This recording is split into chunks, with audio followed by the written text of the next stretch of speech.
நாளில் எந்த தெய்வத்தை வணங்குவது சிறந்ததுன்னு உங்களுக்கு தெரியுமா? ஞாயிற்றுக்கிழமை நான் சொல்லவே தேவையில்ல. சூரிய பகவானை வணங்குவது ரொம்ப ரொம்ப சிறப்பானது.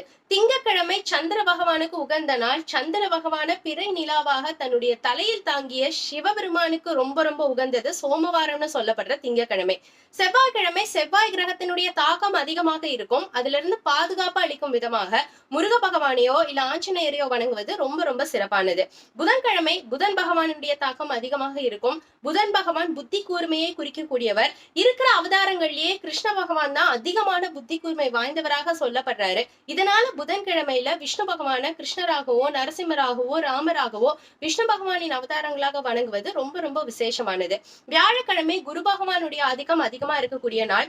குரு பகவான் அப்படிங்கிறவரு தேவர்களுக்கெல்லாம் தலைவராக சொல்லப்படுறவரு. அத்தனை தேவர்களுமே விஷ்ணு பகவானிடம் அடைக்கலம் புகுந்தவர்கள் அப்படிங்கிறதுனால வியாழக்கிழமையும் விஷ்ணு பகவானை வணங்குவது ரொம்ப ரொம்ப சிறப்பானது. வெள்ளிக்கிழமை நான் சொல்லவே தேவையில்லை, அம்பாளுக்கே உகந்த நாள். அம்பாளை பார்வதியாகவோ லட்சுமி தேவியாகவோ சரஸ்வதியாகவோ நம்ம அந்த அன்னைக்கு வணங்கலாம்.